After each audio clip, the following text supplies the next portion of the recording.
অর্থের জন্য যে মানুষ তার আপন ভাই বোনদেরকে পর করে দেয়, তাদের মতো অমানুষ পৃথিবীতে আর কেউ নেই। কাউকে দূর থেকে ভালোবাসাই সবচেয়ে পবিত্র ভালোবাসা, কারণ এই ভালোবাসায় কোনো রকম অপবিত্রতা থাকে না, কোনো শারীরিক চাহিদা থাকে না, শুধু নীরব কিছু অভিমান থাকে, যা কখনো কেউ ভাঙায় না। পূর্ণিমার মতো সুন্দরী আর বিল গেটসের মতো ধনীদের যখন সংসার ভেঙে যায়, তখন বুঝতে হবে একসঙ্গে থাকতে হলে টাকা পয়সা, সুন্দর চেহারার দরকার নাই। প্রত্যেকটা সম্পর্ক ইলেকট্রিক কারেন্টের মতো। কানেকশান যদি ভুল হয়, তাহলে সেটা তোমাকে তোমার জীবনে অনেক শক দেবে, আর কানেকশান যদি ঠিক হয়, তাহলে সেটা তোমার জীবনকে আলোয় ভরিয়ে দেবে। ভালোবাসায় কি আছে, সুখ নাকি দুঃখ? যদি সুখ থাকে, তাহলে মানুষ এত কাঁদে কেন? আর যদি দুঃখ থাকে, তাহলে মানুষ ভালোবাসে কেন? আমরা আপাদমস্তক স্বার্থপর প্রাণী।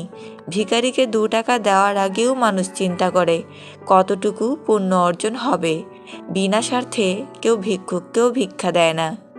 চাঁদের গায়ে কলঙ্ক থাকলেও চাঁদ কখনো তার জ্যোৎস্না হারায় না। তেমনি মানুষ অতীতে কিছু ভুল করলেও তার ভবিষ্যৎ কখনো অন্ধকার হয় না। কিছু মানুষ আছে, আসার আগে বলবে আপনি যা বলবেন সে তাই করবে। ঘনিষ্ঠতা হওয়ার পর দেখবেন সে আপনাকে তার কথা মতো নাচাচ্ছে। ভালোবাসা হলো নিউটনের 4র্থ সূত্রের মতো। ছেলের ভালোবাসা বাড়লে মেয়ের ভালোবাসা কমে, মেয়ের ভালোবাসা বাড়লে ছেলের ভালোবাসা কমে, ছেলের ভালোবাসা মেয়ের ভালোবাসার ব্যস্তানুপাতিক। 32 রকম যন্ত্রণা লুকিয়ে 32টা দাঁত বের করে হাসতে পারা মেশিনটার নাম হচ্ছে মধ্যবিত্ত। যার কথা ভেবে তুমি প্রতিদিন নিজের ভেতরে একটু একটু শেষ হতে থাকবে, সে একদিন তোমাকে বলবে, কে বলেছিল আমার জন্য নিজেকে শেষ করতে? ভালোবাসা রোজ হয় না, ভালোবাসা ইচ্ছে করেও হয় না। এটা এমন একটা ফিলিংস যা অজান্তেই হয়ে যায়। জীবনে উন্নতি করলে বাহবা দেওয়ার জন্য লোকের অভাব হবে না, কিন্তু অবনতি করলে সান্ত্বনা দেওয়ার জন্য লোক পাবে না। পারলে ভালোবেসো, না পারলে ঘৃণা করো, তবু অভিনয় করো না। সৎ পথে উপার্জন করো, অসৎ পথে নয়। সম্পত্তির ভাগিদার সবাই হয়, কিন্তু শাস্তির ভাগিদার কেউ নয়। প্রেম সে তো ছোটবেলায় ফ্রিতে পাওয়া যায়, যৌবনে অর্জন করতে হয়, আর বৃদ্ধ বয়সে ভিক্ষা করতে হয়। কোনো এক হস্টেলে 100 জন ছাত্র ছিল। তাদের টিফিনে প্রতিদিন সিঙাড়া দেওয়া হতো, কিন্তু 100 জনের মধ্যে 80 জনই প্রতিদিন এই একই খাবার খেতে চাইতো না। তারা টিফিনে অন্য কিছু খাওয়ারের জন্য হস্টেল সুপারের কাছে আবেদন জানালো, কিন্তু বাকি 20 জন প্রতিদিন সিঙাড়াই খেতে চাইল। অবশেষে হস্টেল সুপার ভোটের ব্যবস্থা করলেন এবং বললেন, যে খাবার সর্বাধিক ভোট পাবে সেই খাবারই প্রতিদিন টিফিনে দেওয়া হবে। ভোটে দেখা গেল ওই 20 জন ছাত্র প্রতিদিন সিঙাড়ার পক্ষেই ভোট দিয়েছে। বাকি 80 জন ভোট দিয়েছে ঠিক এভাবে: ডালপুরি 18 জন, পরোটা ও সবজি 16 জন, রুটি ও ছোলার ডাল 13 জন, মাখন পাউরুটি 11 জন, নুডলস 10 জন, ভেজিটেবল রোল 7 জন, এক টোস্ট 5 জন। ফলাফলে সেই সিঙাড়া সর্বাধিক ভোট পাওয়ায় টিফিনে প্রতিদিন সিঙাড়া দেওয়াই চলতে লাগলো।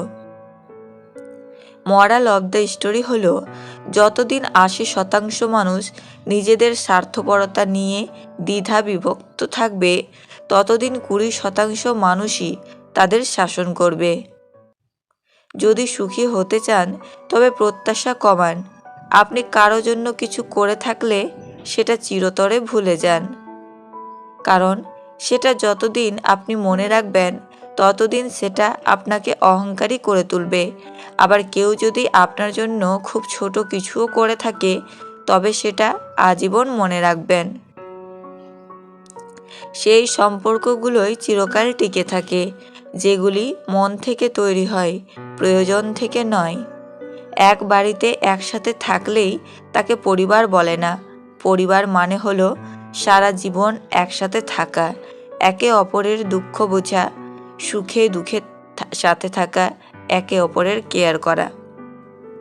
রাগ আর অভিমানের মধ্যে পার্থক্য কি? প্রথমটা সব কিছুকে পুড়িয়ে ফেলে, আর দ্বিতীয়টা শুধু নিজেকে পড়ায়। চাহিদাগুলোকে সামর্থ্যের মধ্যে রাখুন, দেখবেন জীবনে সুখের অভাব হবে না। মশারির বাইরে পা রাখলে মশা তো কামড়াবেই। আমাকে যারা ঘৃণা করে আমি তাদের সবচেয়ে বেশি পছন্দ করি। তারা না থাকলে হয়তো আমি আমার ভুলগুলো খুঁজেই পেতাম না। ভালোবাসাই একমাত্র ম্যাজিক যা সম্পদ ছাড়াই মানুষকে রাজা করতে পারে। ভুল ট্রেনে যদি উঠেই পড়ো, তাহলে পরের স্টেশনে নেমে যাও, কারণ ট্রেন যত দূরে যাবে তোমার ফেরার কষ্টটাও তত বেশি হবে। যে মানুষ মিথ্যা বলে আজ কাউকে ঠকাচ্ছে, কাল সে চোখের জলের বন্যা বইয়ে সত্য কথা বললেও কোনো মানুষ তা বিশ্বাস করবে না। জীবনে কখনো কোনো সমস্যা এলে দুঃখ পেও না, কারণ সুখ দুঃখ নিয়েই তো জীবন আমাদের। দুঃখ আছে বলেই তো সুখের এত দাম। ভালোবাসা দাও, সেবা দাও, সাহায্য দাও, সব দিয়ে দাও, কিন্তু সাবধান, বিনিময়ে কিছু চেও না, তাহলে শুধু দুঃখই পাবে। বুদ্ধিমান স্ত্রীরা মরে গেলেও স্বামীকে একটা জিনিস কখনো স্পর্শ করতে দেয় না, আর তা হলো তার মাথার চুল। জীবন আমাদের খুশি থাকার জন্য কিছু লিমিটেড সময় দেয়, যেটার নাম শৈশব। জীবনে কত মানুষই তো আছে, কত কথাই তো দেয়, কিন্তু আদৌ কি সব কথা রাখে সবাই? কেউ রাখে না, সবাই শুধু অভিনয় করে। সত্য কখনো দাবি করে না যে আমি সত্য, কিন্তু মিথ্যা সবসময় নিজেকে সত্য প্রমাণে ব্যস্ত থাকে। তাকে কখনো ঘৃণা করো না যে তোমাকে দেখে হিংসা করে, কারণ সে জানে তার থেকে তুমি অনেকাংশে শ্রেষ্ঠ। একটি পরিবার ধ্বংস করতে পরিবারের একজন দুষ্ট বুদ্ধির সদস্যই যথেষ্ট। ভাগ্য যেমন না চাওয়াতেও অনেক কিছু দেয়, তেমনি না চাওয়াতেও অনেক কিছু কেড়েও নেই। লোকে আমায় জিজ্ঞেস করে, তুমি এত খুশি থাকো কেমন করে? উত্তরে তাদের বলি, আমি লোকের খুশিতে জ্বলি না, আর নিজের দুঃখের কথা কাউকে বলি না। মানুষকে দেখে বোঝার উপায় নাই তার মধ্যে কি চলছে। হাসি খুশি থাকে এমন অনেক মানুষও জীবন্ত লাশ হয়ে ঘুরছে। জীবন লুডোর মতো, ছয়ের আশায় এক পেলেও এগিয়ে যেতে হয়। সত্যি বলতে অতীতের দাগটাও মুছে ফেলা যায়, যদি বর্তমানে পাশে থাকা মানুষটা সম্মান, যত্ন আর ভালোবাসা দিতে পারে।